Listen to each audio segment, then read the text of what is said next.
ನಮಸ್ಕಾರ ವೀಕ್ಷಕ ಬಂಧುಗಳೇ. ರಾಷ್ಟ್ರೀಯ ಸ್ವಯಂ ಸೇವಕ ಸಂಘ ಅಂದ ತಕ್ಷಣ ರಾಷ್ಟ್ರದ ಬಗ್ಗೆ ಚಿಂತಿಸುವಂಥ ವ್ಯಕ್ತಿಗಳಿಗೆ ಮೈರೋಮಾಂಚನವಾಗುತ್ತೆ. ರಾಷ್ಟ್ರೀಯ ಸ್ವಯಂ ಸೇವಕ ಸಂಘದ ಹಿತೈಷಿಗಳಾಗಿರುವಂಥ ವ್ಯಕ್ತಿಗಳಿಗೆ ಸಂಘದ ಚಟುವಟಿಕೆಗಳಿಗೆ ಪ್ರತ್ಯಕ್ಷವಾಗೋ ಪರೋಕ್ಷವಾಗೋ ನಾವು ಜೋಡಿಸಿಕೊಳ್ಳಬೇಕು ಅನ್ನುವಂಥದ್ದು ಒಂದು ಭಾಗ. ಆದರೆ ಸಂಘದ ಸ್ವಯಂ ಸೇವಕರಿಗೆ ಇನ್ನು ಹೆಚ್ಚು ಸಮಯ ಕೊಡಬೇಕು ಅಂತ ಯೋಚನೆ ಮಾಡ್ತಾರೆ. ಇನ್ನು ಸಂಘದ ಕಾರ್ಯಕರ್ತರು ಸಂಘದ ಸ್ವಯಂ ಸೇವಕರ ಸಂಖ್ಯೆ ಜಾಸ್ತಿ ಮಾಡಬೇಕು, ರಾಷ್ಟ್ರಕ್ಕೆ ಆಸ್ತಿಯಾಗುವಂಥ ವ್ಯಕ್ತಿಗಳ ಸಂಖ್ಯೆಯನ್ನು ಜಾಸ್ತಿ ಮಾಡಿ ಸಮಾಜಕ್ಕೆ ಶಕ್ತಿ ತುಂಬುವಂಥ ವ್ಯಕ್ತಿಗಳ ನಿರ್ಮಾಣ ಮಾಡಬೇಕು ಅನ್ನುವಂಥ ದಾಹದಲ್ಲಿರ್ತಾರೆ. ರಾಷ್ಟ್ರೀಯ ಸ್ವಯಂ ಸೇವಕ ಸಂಘ 100 ವರ್ಷವನ್ನು ತುಂಬಿ ನಳನಳಿಸ್ತಿದೆ ಇಡೀ ವಿಶ್ವದಲ್ಲಿ.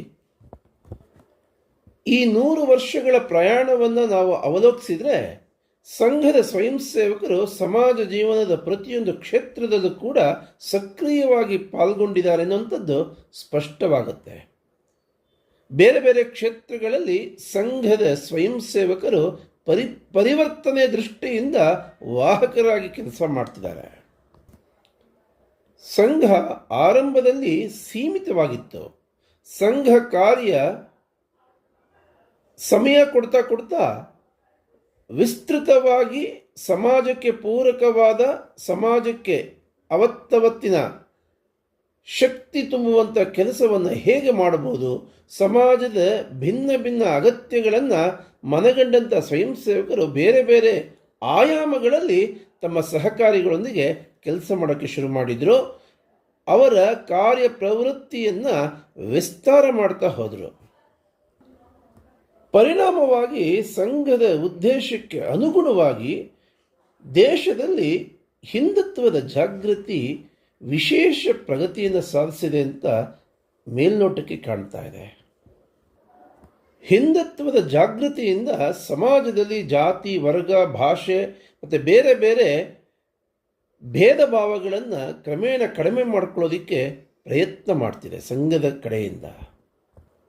ಶ್ರೀರಾಮ ಜನ್ಮಭೂಮಿ ಮುಕ್ತ ಆಂದೋಲನ, ಅಯೋಧ್ಯ ಮಂದಿರದಲ್ಲಿ ಬಾಲರಾಮನ ಪ್ರಾಣ ಪ್ರತಿಷ್ಠೆ, ಕುಂಭಮೇಳದಂತಹ ಬೃಹತ್ ಕಾರ್ಯಕ್ರಮಗಳು, ಹೀಗೆ ಅನೇಕ ಸಮಾಜಕ್ಕೆ ಪೂರಕವಾದ ಸಂಘಕ್ಕೂ ಶಕ್ತಿ ಸಿಗುವಂಥ ಸಾಕಷ್ಟು ಕಾರ್ಯಕ್ರಮಗಳು ಮಾಡ್ತಾ ಹೋಯಿತು.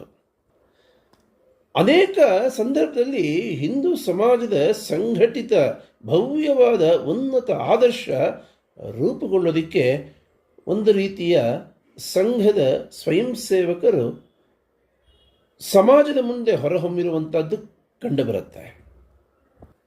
ಇಂಥ ದೃಶ್ಯಗಳು ಸಮಾಜದಲ್ಲಿ ಆತ್ಮವಿಶ್ವಾಸವನ್ನು ಹೆಚ್ಚಿಸಿದೆ. ನಾವೆಲ್ಲರೂ ಒಟ್ಟಿಗೆ ಕೆಲಸ ಮಾಡಿದರೆ ದೇಶದ ಭವಿಷ್ಯವನ್ನು ಉಜ್ವಲ ಮತ್ತು ಪ್ರತಿಷ್ಠೆಗೊಳಿಸ್ಬೋದು, ಮುಂದಿನ ಪೀಳಿಗೆಗೆ ಸಕಾರಾತ್ಮಕವಾದ ವಾತಾವರಣವನ್ನು ನಿರ್ಮಾಣ ಮಾಡಬಹುದು, ನಮ್ಮದು ರಾಷ್ಟ್ರೀಯ ಏಕಾತ್ಮತೆಯನ್ನು ದೃಢಗೊಳಿಸುವಂಥ ಶಕ್ತಿಯನ್ನು, ಆ ವ್ಯವಸ್ಥೆಯನ್ನು ಸಿದ್ಧಪಡಿಸ್ಬೋದು ಅನ್ನುವಂಥ ಆತ್ಮವಿಶ್ವಾಸ ಸ್ವಯಂ ಸೇವಕರಲ್ಲಿ ಜಾಗೃತವಾಗಿದೆ.